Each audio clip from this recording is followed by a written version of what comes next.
I hope this is coming out pretty good, but I'm not going to be moving around too much, so whatever.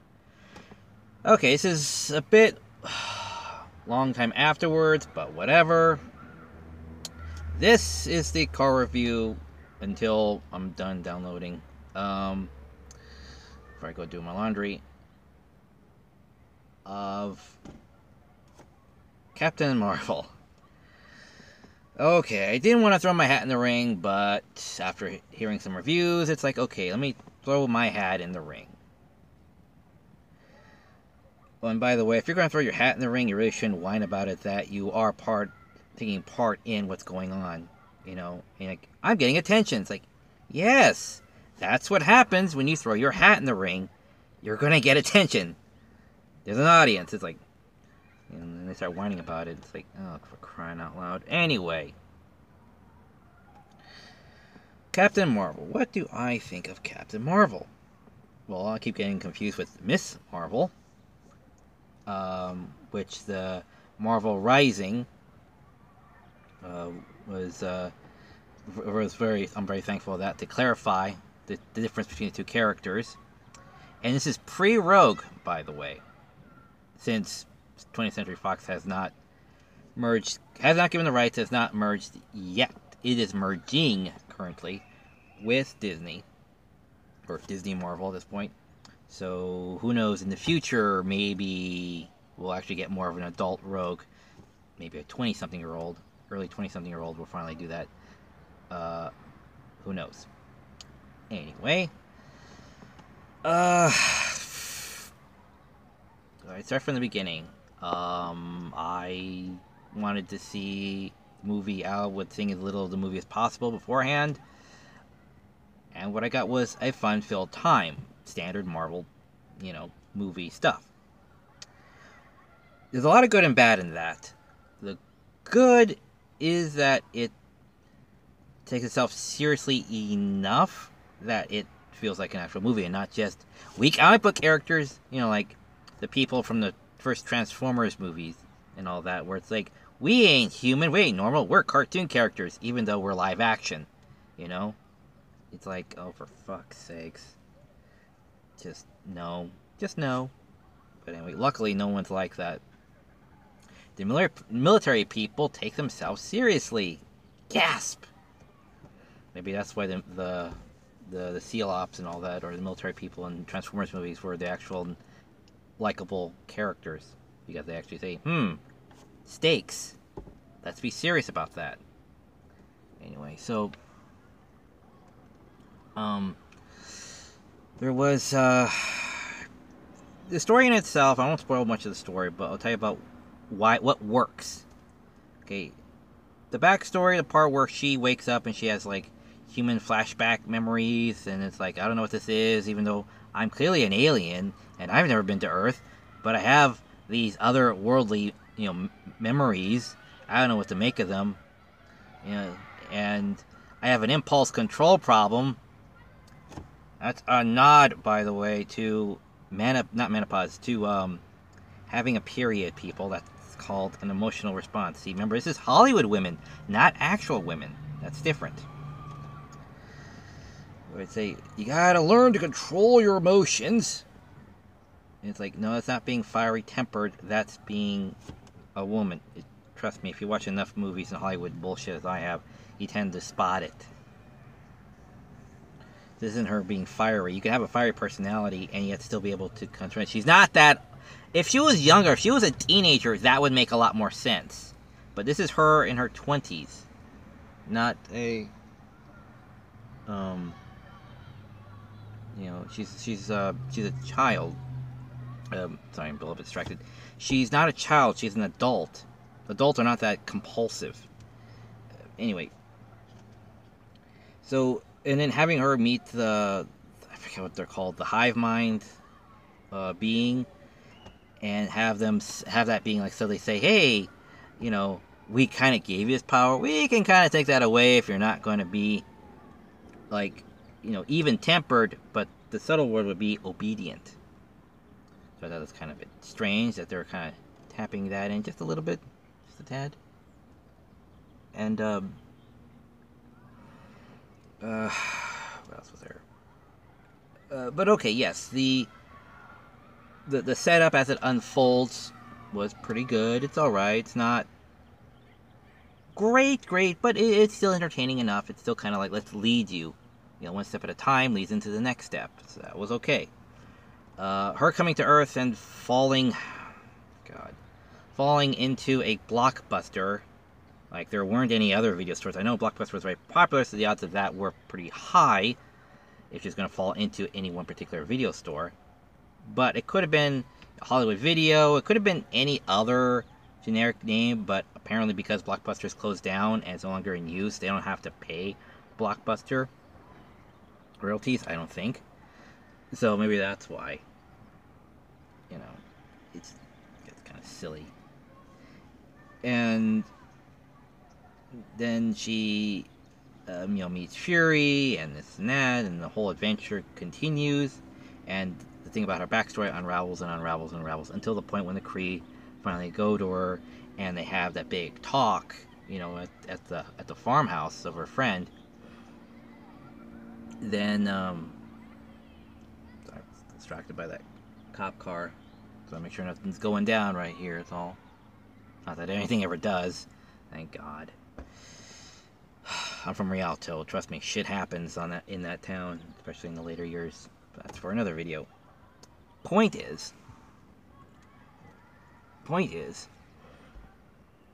that when it got to that point, it had the big revelation of who's really the good guys, who's really the bad guys. I kind of had a feeling from that first opening scene of the dream, because it's like, that doesn't look like a Kree or a Skrull or whatever it was supposed to be, with the ears.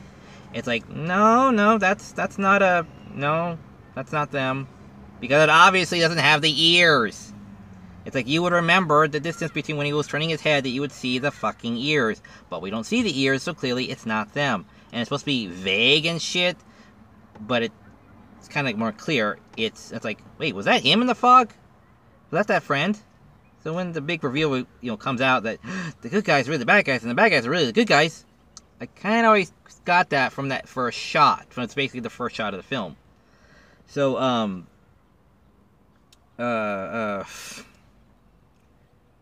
So the first shot of the movie doesn't work. Everything else between there, up until, let's say, the part of the big showdown on the ship, that was kind of nice. It felt a little rigged, a little rehearsed, These people are doing fighting stunts with their eyes open. Super Sentai does it with their eyes closed, mind you, or at least half blind. So trust me when I say Power Rangers do it better. But it was still entertaining, as spite of the fact that it had a little bit of fakeness to it for the fight scenes. Then when they go back down to Earth and they have the final confrontation, which is a continuation of the first confrontation in the movie, where the guy and the gal are like standing there. It's like, okay, he puts his gun away and says, "Now fight me, one-on-one,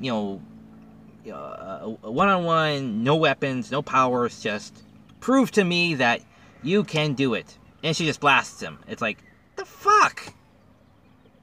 Okay, one, because now I remember, when she gets bound and everything, and when she starts to stand up and break all the controls and everything, I never really felt it.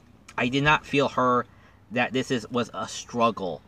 That this really didn't take that much effort. It took some effort, but not like dig down deep, like some deep truths or deep strength. Nothing internal.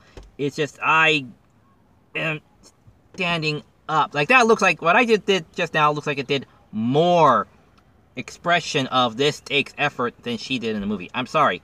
That's just what it looks like. And honestly, they could have played the song, or at least some version of Watch Me Rise, during that part, and speed it up a little, people. You don't need to draw everything out. Anyway, so when they get to the fight, the guy gets blasted, and then she sticks him in a ship and sends him off saying, well, you're disgraced now while you're still alive, blah, blah, blah. I'm like, well, then what was the point of the first setup scene? Was only to set up for the first part, but then there's no real conclusion. Like, she says, well, I don't need to prove myself to you. I reprove myself to myself. That's all that matters. Yes, but you still gotta have the resolution between you two. It's kind of a bit of a setup for that. Then it just says, like, resolution, fuck that, because we've never resolved, subplots. It's like Hollywood, you gotta resolve your subplots. You gotta make them matter. Otherwise, what's the fucking point in having them in the goddamn film for? You gotta resolve this shit. You start it and then you end it. But then they don't. They just said, oh, fuck that. Just send them off into space so we can have them for the possible sequel installments. It's like, okay, fine, movie, whatever. So, the ending with, Fury getting his eye cut, him getting the eye patch, him finding the name for the Avengers Initiative. It's like, is that a comic book reference? I hope that's a comic book reference, because otherwise it feels more like they're pulling this out of their ass, honestly. So, yeah, I'm hoping there's some sort of backstory backing for that, because that's gonna feel cheap otherwise. Scenes from a hat type of thing, where it's like, just pull it out of anything. So, alright, being close here.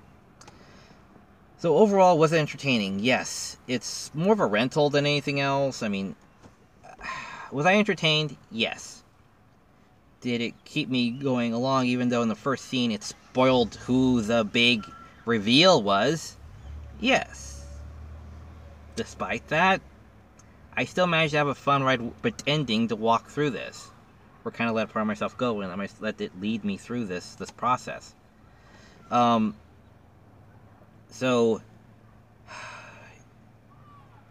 it's a good introduction for a character for the next installment, which is Endgame. So we introduced our character, and now she'll be there for the rest of the film. So you don't have to say, oh wait, he was this character. We already know.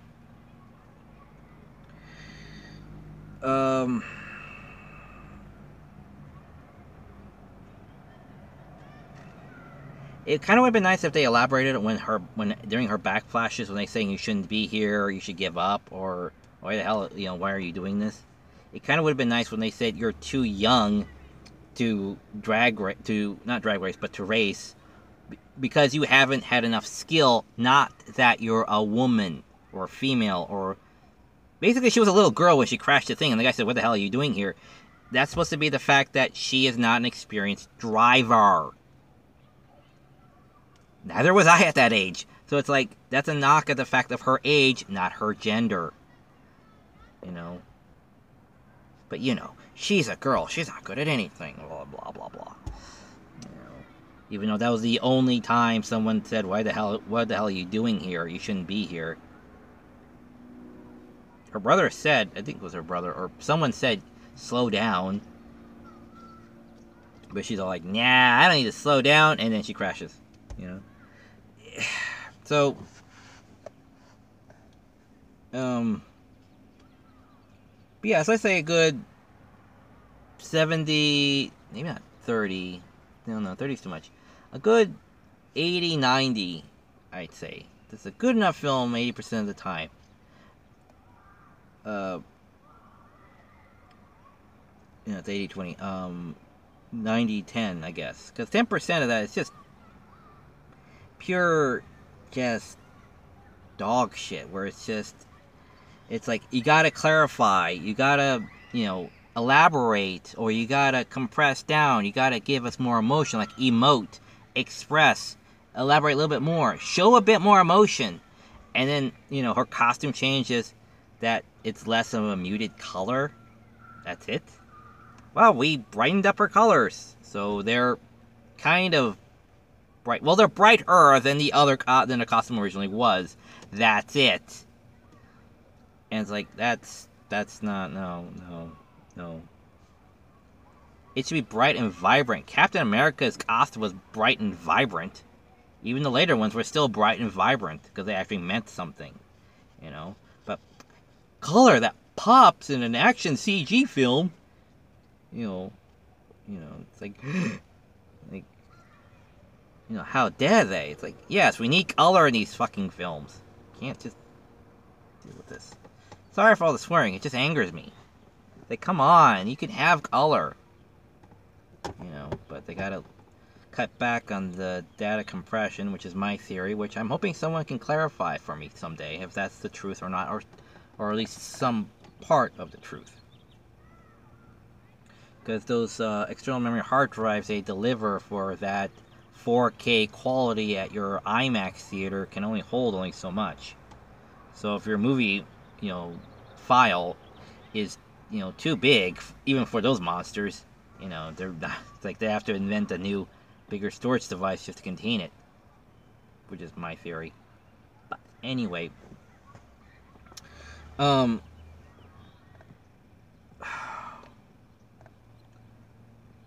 anyway, the point is, it's a good enough movie to rent. It's an in-between. It's an in-between film, is what it is. It's a good introductory.